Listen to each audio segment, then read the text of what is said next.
The Iceman cometh. Suit me up, Uncle Alfred. I want a car. Chicks dig the car.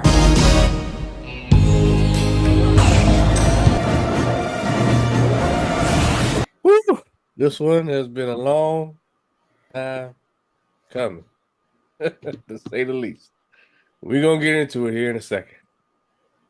Real Big E and Rob the Ambassador. How's it going, man? I know it's the weekend and Hawkeyes are playing. We were just talking before we came on here about watching some movies too. Yeah. How's it going?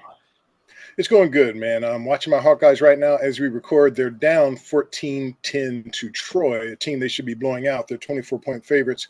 Not happy right now, but let's see if the Hawks can turn it around in the second half. Yeah. Well, as I said, this has kind of been in the works for a while. And we were supposed to record this probably a week and a half ago. I got sick.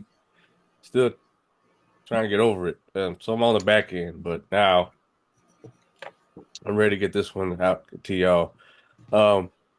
This was also a review we were supposed to do a couple years ago when MJ Book passed away. Before MJ Book passed away, I should say.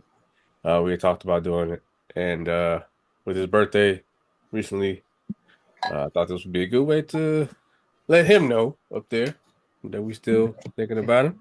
And keeping our word at the same time and revisiting something. Well, I'm revisiting it.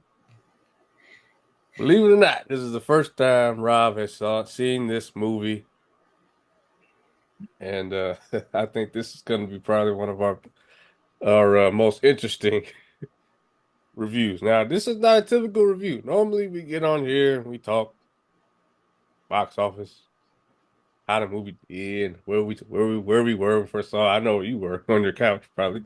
Right, yeah, last week. All that fun stuff and give a little history and no. All right.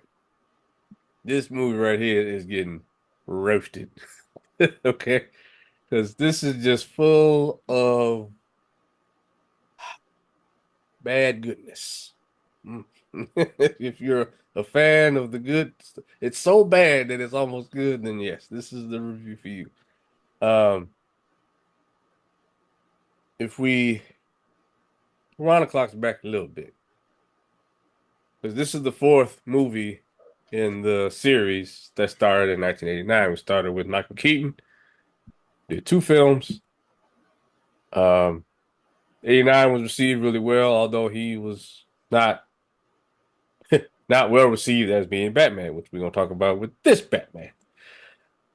Batman Returns, I think the box office did well, but the movie wasn't as well received. I personally don't like Batman Returns. I think it's slow as hell, and it focuses too much on the Penguin. That's just me. So then we jump to what was supposed to be. So Michael Keaton was supposed to do the third movie, as well as Marlon Wayans was supposed to play Robin, and Val Kilmer played Bruce Wayne Batman. I thought Batman Forever was very well done. Did we ever do a review on that one? Tommy Lee Jones is Two-Face. I love that movie. And it is lighter than Returns and even the 89 movie, but there's a couple parts that are, I mean, it's Jim Carrey. I mean, it's going to be a little goofy, but you get a pass because it's Jim Carrey. I love Jim Carrey as the Riddler. No disrespect. One of my brothers said, hey, Joel Schumacher, you did so well with Batman Forever and brought more colors, brought more vibrant villains, and then you had Nicole Kidman up there looking sexy. Let's amp it up this time. We're gonna give you the movie before we even have a script, anything. And well, we here to talk about the end result of that shit. Real quick. Sorry, I'm gonna play this clip as Val Kilmer himself and George Clooney talk about their different or how George Clooney got Got the part here. I met with George Clooney. To business, and those things end up happening. I met with George Clooney, who was just great. He is just one of the greatest guys in the world.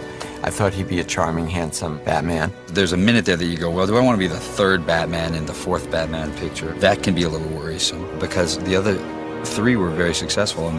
It can be worrisome. We were worried because I remember when they said George Clooney, I said, "Who? What? Why?" Yeah, I enjoyed Val Kilmer. I actually enjoyed him more than I did Keaton. I thought he was perfect in the role, and I was disappointed when I found out he wasn't going to be back, and then even more disappointed when I found out George Clooney was going to be his replacement. No disrespect to George Clooney, just didn't think he was right for this role. No. The only thing you can do is screw it up. That's really the only result, you know. So I didn't think that there were that many things to gain career-wise by doing it. But on the other hand, I get a chance to be in this huge event. Stick with your first instinct. This might not be a good idea, you know. The only thing I can do is out of his mouth now. The only thing I can do is mess this up. Yeah, self-fulfilling prophecy almost. Yep, but we're back, and they went in their minds. They went bigger and better. We even brought in the 80s, early 90s action hero Arnold Schwarzenegger to play Mr. Freeze. And we're bringing in the sultry, sexy Uma Thurman to play Poison Ivy. Oh, let's not forget about the third bat person in this movie either. Let's add a little more to the cave with Alicia Silverstone as Batgirl. We're going to talk about her in a little bit. You know, this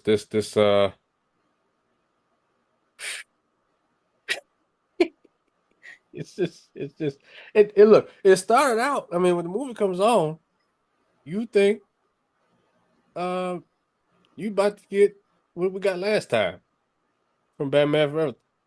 The titles are the same. Look at that. That nice badass logo.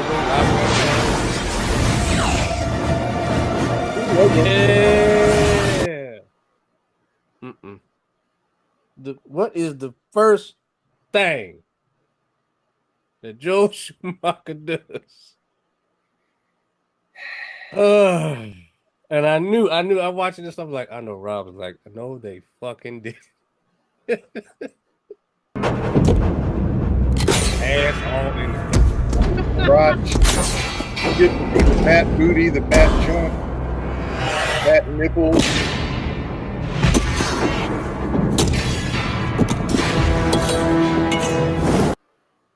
dick and ass all in the camera. Yeah, I didn't need all that. Maybe some of the ladies enjoyed that. You know, I did not. In Forever, it was a joke. The first suit up, there's none of that. It was his second suit up toward the end of the movie where they do the little ass shot or whatever, and it was a joke. Like something you could really only do one time. Oh no, we gonna beat that shit with a dead horse this time. Oh. Well, and it doesn't stop there. I mean, I thought like, okay, I remember this opening with all this foolishness, and then it just keeps going because I had forgot. I truly had forgot about what this Batmobile looked like, and I was just like, how is this plausible and realistic for you to ride around in this car? Oh boy, big as hell. I want a car. This corny shit. Look at it. Not to mention the fact that it doesn't have a roof. He's just exposed. All this is exposed. That's like, so you catching bugs and all that shit, trying to leave the backhand in the middle of the woods, and then the bad guys could just pop your ass if they really wanted to. And here's the thing though about this. They made it that way because of the times, and you know that the I forget the toy company, but that was why they wanted to make it toyetic. Because we gotta sell toys, we gotta do all that, you know. It's I didn't like this Batmobile. I did not. Yeah. No, I did not either. You talk about the dialogue. We want to talk dialogue real quick. This shit is a crime almost. I want a car. Chicks dig the car. This is why Superman works alone.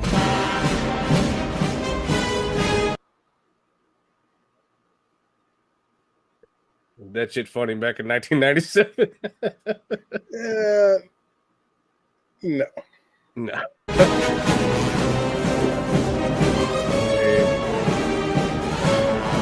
Do try and bring this one back in one piece, sir.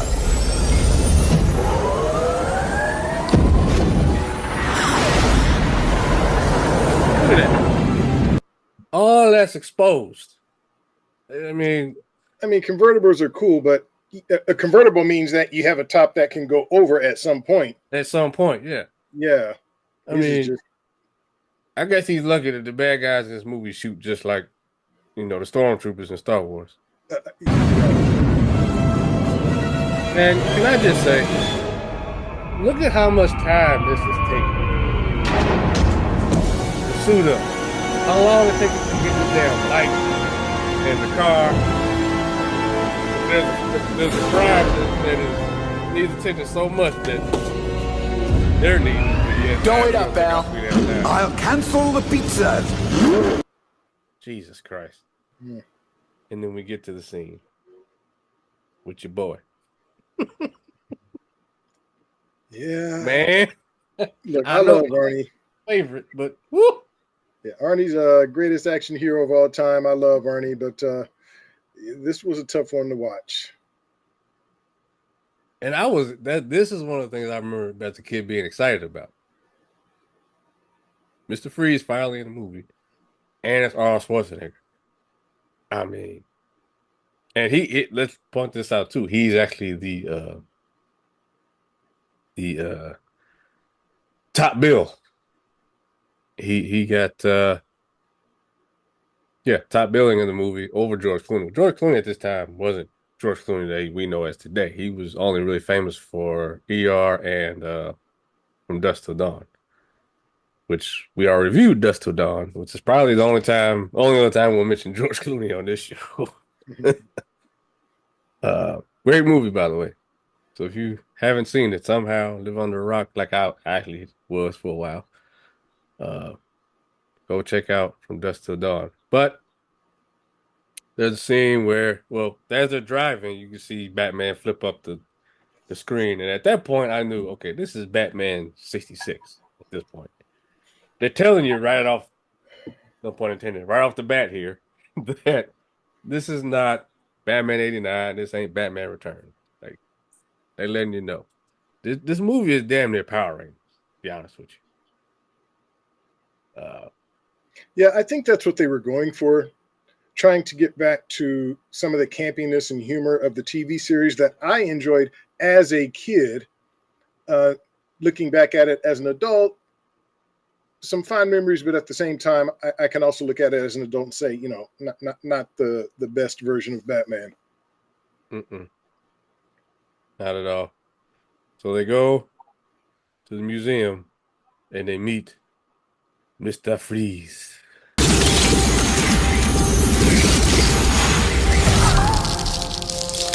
The Iceman cometh. Please, show some mercy. Mercy? Mercy. I don't know why. That's like my favorite line. Mercy. I'm afraid that my condition has left me cold to your pleas of mercy.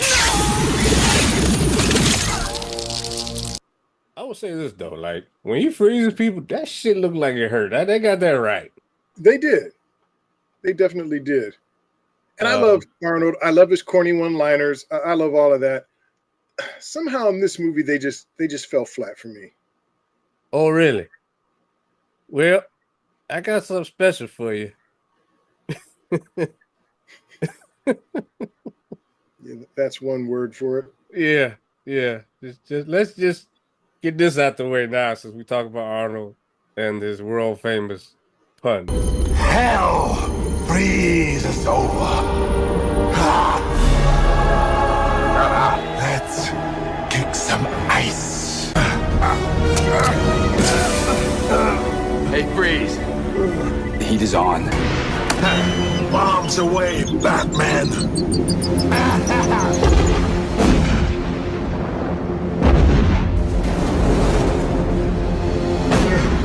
See that right there, that shaking and shit, that looks like Power Rangers.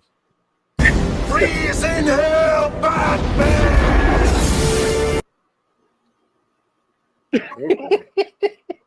Okay. Instead of burn in hell. Right. Freeze in hell. Like that. That's even possible. And I've come to make your life a living hell. Prepare for a bitter harvest.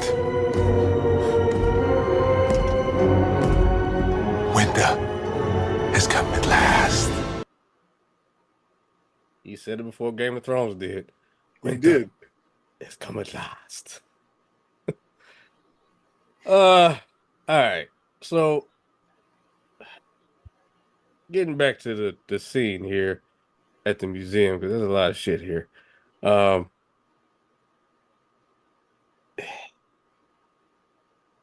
another reason why I say it felt like a Power Ranger fight was because of you're introduced to Freeze. He's by himself. All of a sudden, he has this like army of guys that just come out of nowhere that were just like waiting in the wings and the behind it. Wait for the cue. Wait for the word. Like, what is going on?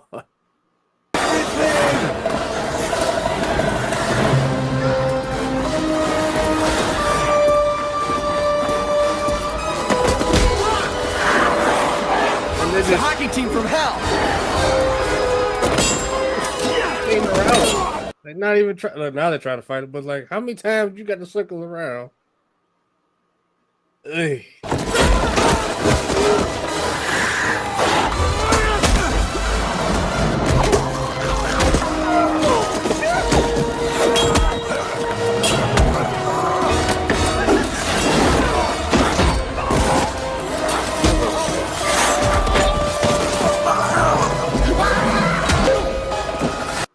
Did you hear that? Yeah, I did. To see, that was when I really knew what movie I was getting into. I'm playing it again for y'all.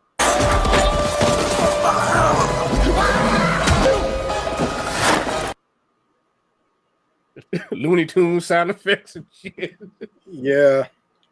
You know, I did have the benefit of hearing how bad this movie was before I watched it. I've owned this movie actually for a very long time. I've seen all three of the other Batmans. I had deliberately avoided this one because I heard how bad it was. While Book was here, he and I had an agreement that I would watch it and we would review it. Sadly, he passed away before, so that's why I hadn't watched it until just a little bit ago. Well, it doesn't get any better especially even with this scene alone. You get the ice, I'll get the ice, man. Fucking pop out roller skate. Not roller skate. I'm sorry. Ice skates. Yeah. Like, where were they sitting while y'all were walking?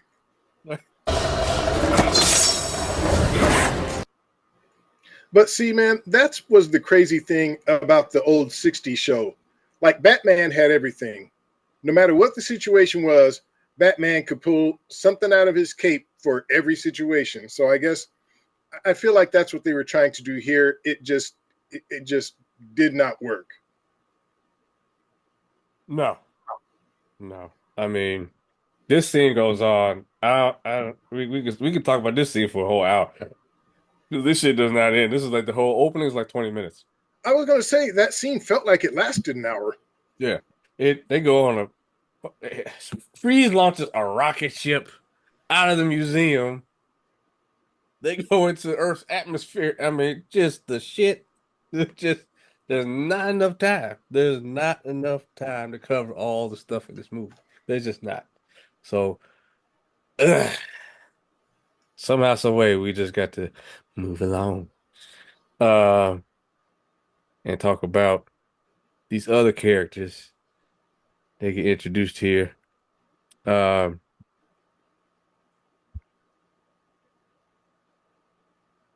did you feel about Uma Thurman when she was doing as Poison Ivy? Man, Uma Thurman is a great actress, and I feel like she did the best that she could given this material. Like I said, obviously they were, as successful as it was, I do remember there being complaints about how dark the original Batman was with Keaton and Batman Returns, how they just kind of, there was not much comedy.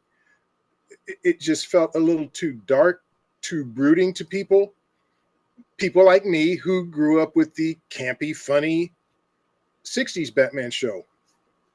So I feel like that's what they were trying to get back to. So I think Uma tried, I think all of the actors actually tried to play it that way. But it just went too far. I think they just tried too hard to recapture that. And it just made them all look bad, like they had never acted before. Or, in this case, to me, overacting. Can I just say, how the hell did you get out of there, and how did you get there? This is supposed to be in Brazil. Look at this. Look at this shit. Like, how did you get there? All right. Anyway. Rats!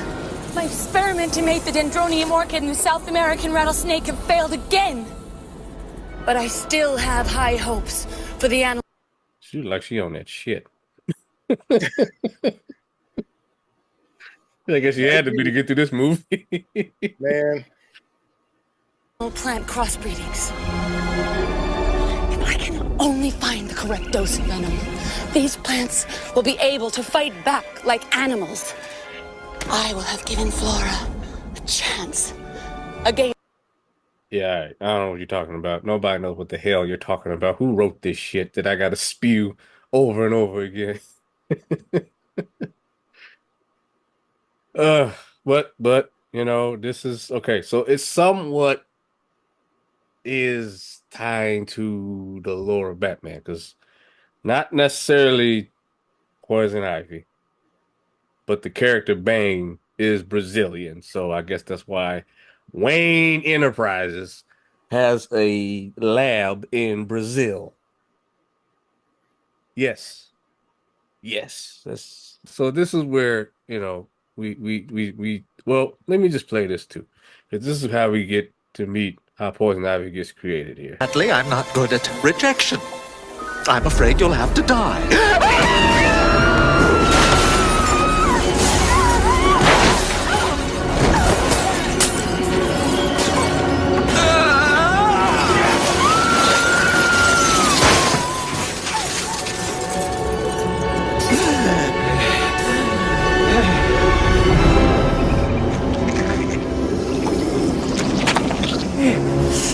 I will say, kudos to them for putting like real snakes on her and all that stuff. That actually looked, well, to purpose, it looked good, and it made sense for her to melt through the floor, all those chemicals and everything.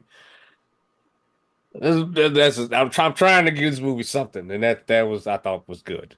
Yeah, I mean, I guess this movie had a couple of moments, and look, this is a movie where, like, if I still got high, I'd go back and I'd watch this just to laugh, just for the campiness of it. I don't anymore, so I would have to be extremely drunk. But like I said, it's one of those things where sometimes when you hear how great a movie is, and then you go see it and you're like, okay, yeah, it was good, but not as great as what I'd heard. And then, so this is the opposite. Everybody told me about how bad it was. I'm like, yeah, it was bad. But like I said, I had the benefit of knowing that before going in. I was prepared for it. So I don't know if how bad it was hit me as hard as it did people who went in, with higher expectations. Yeah, so after that, I mean, before that, we actually see how Bane is created. Not the truth. By merely drilling 3 concentric holes directly into Antonio's cranial cavity, I have created viaducts into the most primitive part of his brain, the limbic system. And now I add my super soldier serum, codenamed Venom, to which I add my very own recipe of steroids and toxins. Look at me. Time to scream.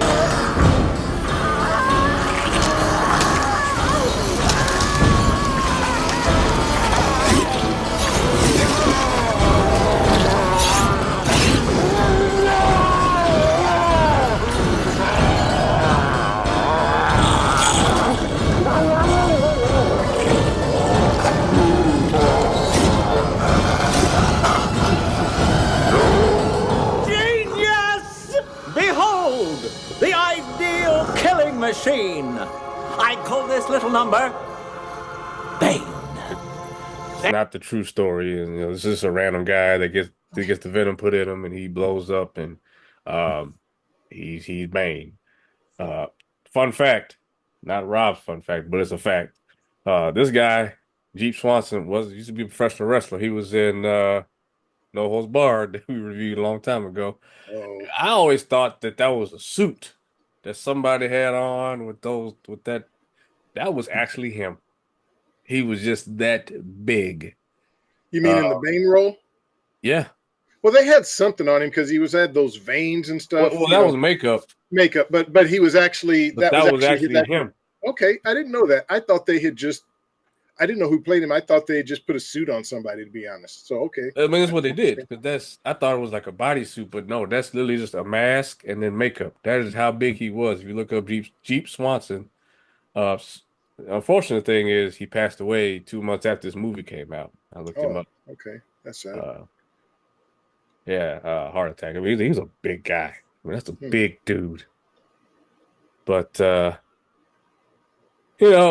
talked about, speaking of Bane, talked about Looney Tunes earlier, and he teams up Poison Ivy. Poison Ivy and Bane in the comic books, they always hanging out together, and they do so in this movie, which makes sense. But they need somewhere to hang out. So Poison Ivy and Bane, they leave Brazil somehow, and they come back and they got a car and all this stuff, but they still need somewhere to have their own lair. Freeze got his lair. Bane needs his own. I mean, Bane and Poison Ivy need their own. So, where did they go? They decide to take over this gang hangout.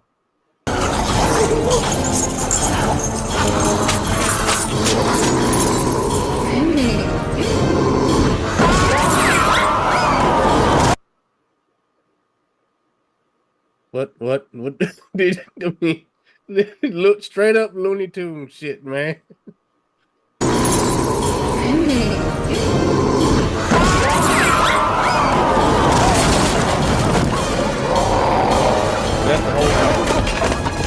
That's the whole fight.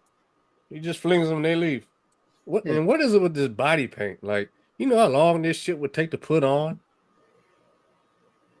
Yeah, I mean, I guess it looked cool, under the black lights and stuff. I mean, I guess they kind of look cool, I guess. I don't know. Maybe that's what they were going for. I don't know. Once I started hearing the slipping and sliding sound effects, I was like, yeah, I'm out.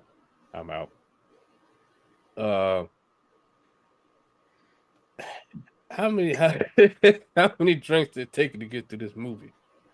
Man, I tell you what, it took quite a few, and this movie seemed to last forever. It is a long movie. Man, I just kept saying, okay, like I said, not having seen it before, I kept saying, okay, we got to be getting to the end here.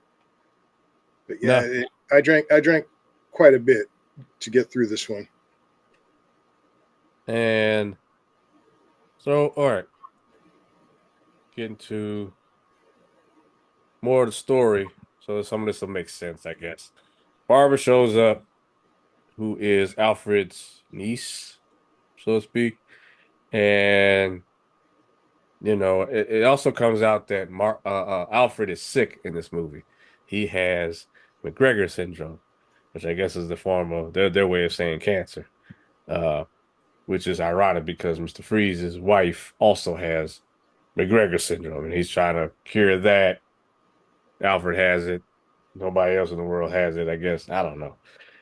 So she shows up.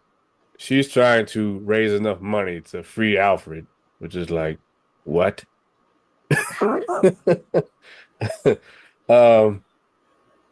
So what she does at night is she rides motorcycles in races like Fast and Furious before Fast and Furious.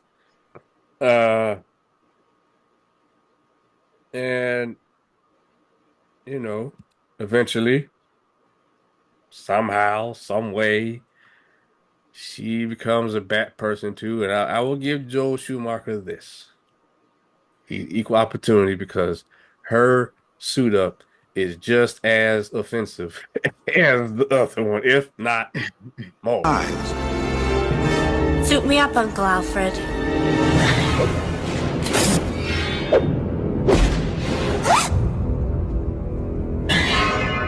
Gotta get that ass in there. You got to.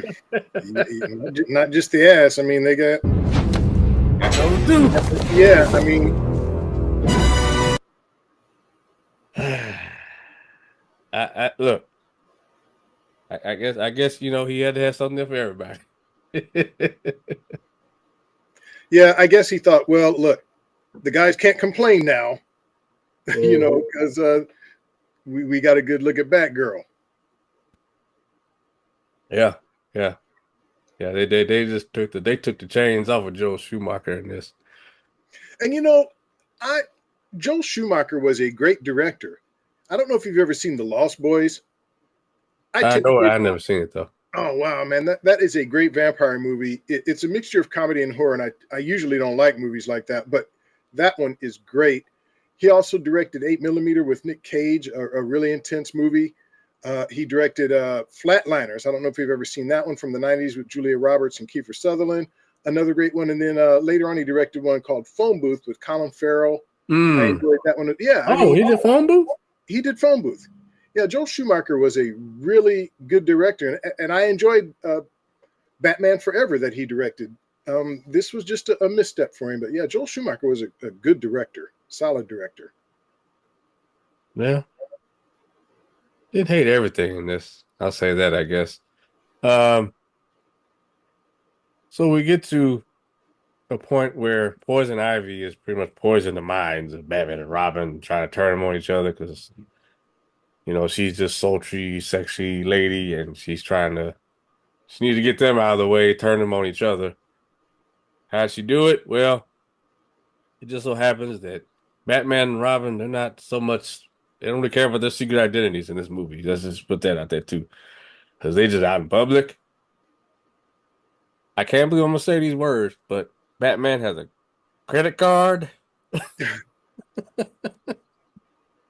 Oh, y'all think I'm bullshitting? Oh, hold on.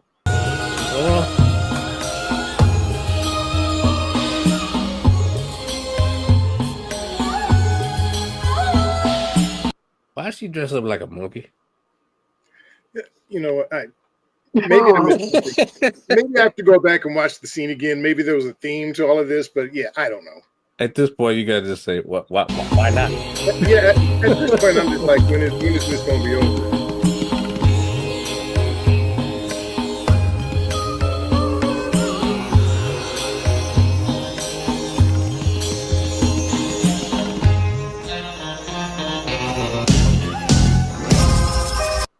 Oh shit. That's some good shit there. Yeah. Whatever that is. Yeah. And you got them hypnotized to the point of turning on each other.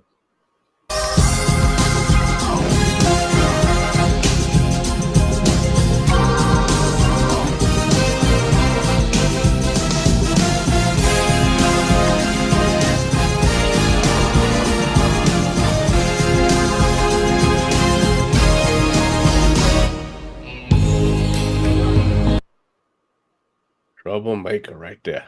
Mm-hmm. Woman looks good there. Oh yeah, she was good in this movie. Mhm. When they, dress, they tried to make her ugly. You could say they succeeded in a couple parts, but not really. Yeah, I mean, she's Uma Thurman. How bad can you make her look? They did their best. I gotta say though, I don't know if this is something the editor could have fixed, but this really stuck out to me. I don't know if you caught this, but this was like I don't know. She's holding the mic and she's talking about herself, and she's selling herself for during this auction. But pay attention to her with this mic. I'll bring everything you see here, plus everything you don't. Did you see it? Yeah. She's still talking, right, while she moves the mic away. Yet, I mean, you can hear the difference too if you really, really listen close. Everything you see here, plus everything you don't. Yeah. I'll bring everything you see here, plus everything you don't. Somebody could have fixed that in post. That's all I'm saying. Well, man, if they were really concerned about making a good movie, I mean, a lot of shit in this movie wouldn't have happened. But yeah, I mean, yeah, that I think they were just like, we'll just let that go. That is true. $2 million. You don't have it. $3 million. I'll borrow it from you. $4 million. $5 million. That's a utility belt, not a money belt. $6 million. $7 million. Well, yeah, I mean, that would be my question is, okay, whose name is on the credit card? Like, obviously, it can't be Bruce Wayne. Right. Then everybody knows he's Batman. But you can't just swipe a card that says Batman. Never leave home. Never leave the Batcave without it. Right, yeah. Yeah. Stupid. Essentially, from there, Robin turns into an asshole, pretty much, because he just wants Poison Ivy so bad that he's willing to do anything. Yeah, she had him sprung, and they didn't even do anything. They didn't do anything, Yeah, and then he had a thing for Batgirl too, and right. It's just like, man, you just trying to get in where you fit in, I guess.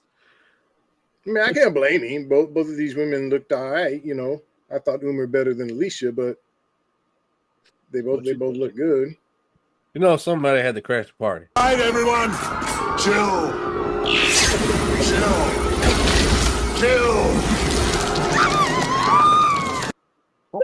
That lady.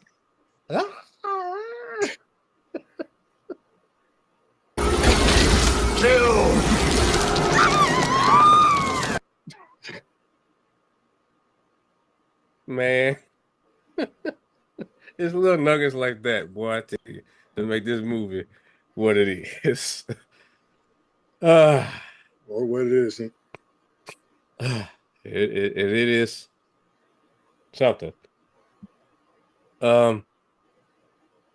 Essentially, this movie ends with the giant telescope in the observatory. That as soon as I saw it, when they introduced it, I was like, it looks like a gun.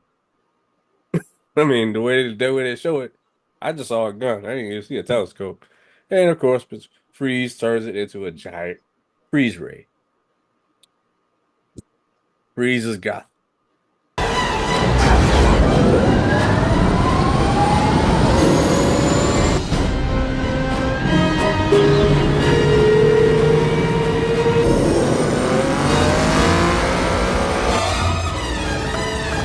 We have less. Well, Batman, Batgirl, and Robin.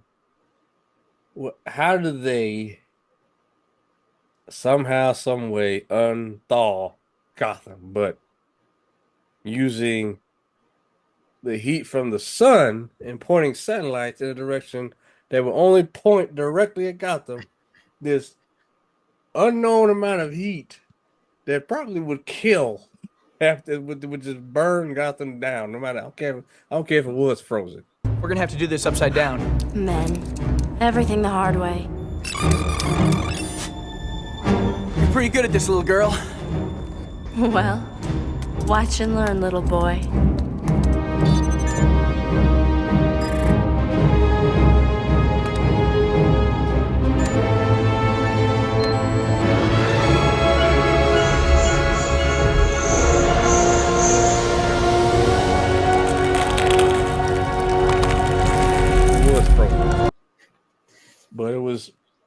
just warm enough to unthaw people without burning them up.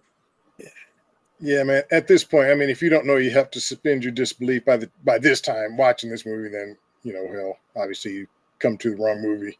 Yeah, it is awful.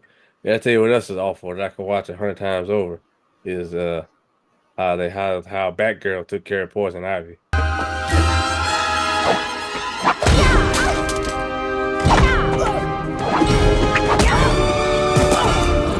Curses!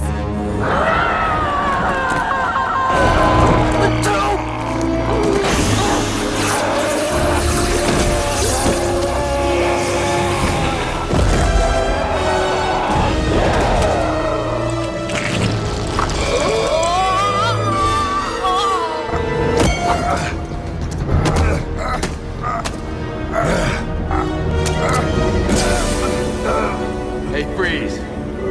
The heat is on.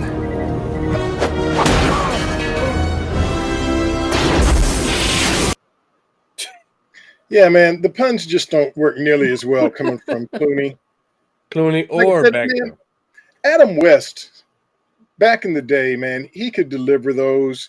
It worked for him. It just did not work in this movie. It did not work for George Clooney. No, not at all. How did so yeah, that's how they defeat Mr. Freeze. I thought it was funny though. He had on his side his henchman, and also somebody that made a cameo in this movie was Vivica A. Fox. Which did you catch her name? What was it? Misbehaving. Yes. Which is Coolio had a actually cameo from the comics. Yeah, Coolio had a cameo in this one too. Julio was in here too. Yep. Yeah. There she is. Which she has no point in this movie. He has a wife that he's trying to fix, but yet he has this female Yeah. in his lair. Like for what? I mean, I guess Vivica was big at the time. This is around the time Independence Day came out too. Right. She's a name, but doesn't really make a whole lot of sense.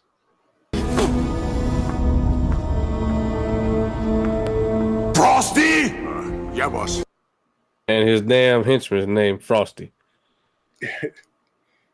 Well, he smokes a cigar, by the way. This person that can't have anything to do with heat, still smoking a cigar. Frosty? Frosty! Yeah, boss.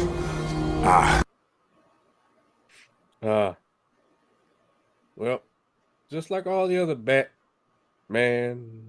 whatever movies, the good guys save the day. All is well in Gotham. So there's only one thing left to do.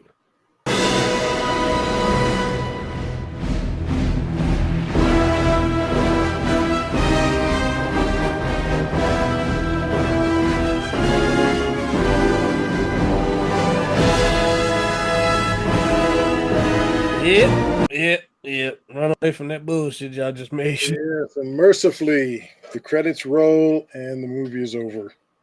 Oh man. Normally I would ask out of curiosity. Maybe I still am, but movie grade, sir. Oh man, this is an F. Come on. I wish I had some Fireball here. I should have had some ready for this review. Shame on me. But yeah, man, this is definitely an F. Now, what I will say is, yeah, I had heard how bad it was, so I was prepared for it to be bad.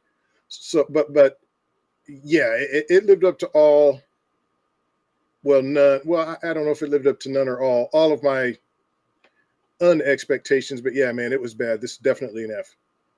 Yeah, this is full blown flaming fucking F. All right, this is just absolute garbage. But if you just need something to laugh at, how bad the stuff is, it's there for you. It's there. Yeah, man, it's funny because, like I said, if I get tipsy enough, this is one of those movies, and I have a lot of movies like this that I know are bad, but I'm one of those people. I can watch something that is so bad. Sometimes something can be so bad that, in a weird way, it entertains me. This could earn a spot in my rotation of those types of movie, along with Thanksgiving and Maximum Overdrive's movies I know that are shitty, that are really bad. Matter of fact, that this is a kind of a time for a shameless plug. The Dearly Departed book and I did a list of our favorite guilty pleasure movies, and that's the favorite podcast he and I did together, and you can find that on YouTube on his countdown show. But yeah, this wouldn't make my list, but it will go into my rotation of movies of those type that, even though I know they're shitty, I might watch them if I'm tipsy enough or start smoking weed again. Yeah. I watched this for this as a tribute to him. And that'll be, if I can help it, I'll never watch this movie again. Not worth it. And to George Clooney's credit, he still to this day is apologizing for Batman and Robin. He does not hold back. He's like, that movie's bad and I'm bad in it. Yeah, I think that Joel Schumacher apologized too. The funny thing is that I don't think this movie did very bad at the box office. No. And there was talk of doing another one. From what I read, they wanted to stay with this style. They wanted Schumacher to do it again. I had heard that Coolio was going to play Scarecrow. They were going to use the same campiness and silliness that they went with this one because it was financially successful, but it didn't work out, maybe because they heard the reviews and the rumblings of the fans, how they really felt about it, and so they never went forward with it. Yeah, no way in hell. Well, there it is. There it is. Look, we did this for you, man. Yeah. Too bad you couldn't be here. I'd love to know. Well, I pretty much knew what he thought about it because he had seen it, and man, he's the biggest Batman fan of us all by far. Biggest. So yeah, I wish you fans had the benefit of hearing him what he thought about it. Yeah. He was one of a kind. The way he reviewed stuff was his own, and it was loud. It was it was very clear. No, he did not mince words. No, absolutely not. So thank you all for watching. Hope you all enjoyed. Let us know if you did. Maybe give us some ideas for some other scared to say this, bad movies we can roast. I don't know if they'll hit home quite as much as this one because I had seen this one quite a few times as a kid. Was never a fan. I guess I tried to like it, but you know. Yeah, I would like to know if there's anyone, and I mean, I'm being serious when I say this.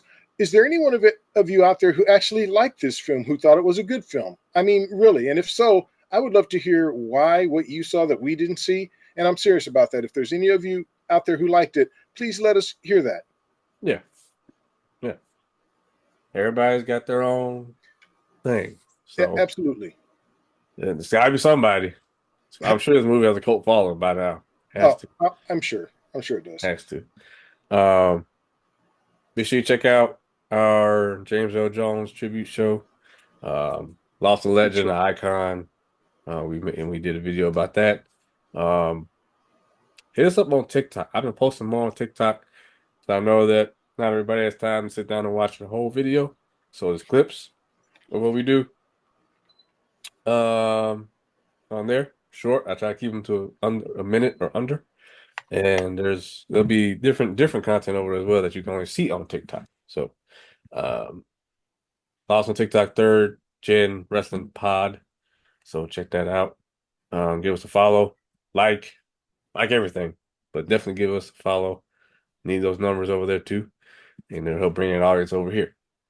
I know we have part 3 coming up on the summer revival. Summer's almost over, so we need to hurry and get that out. But we will get to it, promise. And yeah,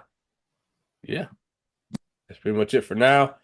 Keep tuning in to the gaming streams. Ghost of Tsushima. Been enjoying y'all. Chris Carver, Josh, everybody that's been coming on. Really appreciate you all. We had a really good stream last week where the conversation was great. I was talking to Josh McCole, and we just got talking a little politics, but it was the same night as the debate, so it kind of made sense. But yeah, the conversation is always great. We just hang out. I play the game, we talk about whatever. Sometimes I eat a little food during. So yeah, that's what's up. And Rob, go ahead and close this one out, man. All right. Well, y'all know the drill. Biggie already told you. Hit the like button. Hit us up on our various platforms. We just want to say that we love and appreciate each and every one of you for supporting us. We are growing the show. We want to continue to do that. We can't do it without you. Love and appreciate you all. Thank you. Yes, sir. All right, y'all. Speak to y'all soon. On next one will probably be Summer Revival Part 3. Take care. Peace.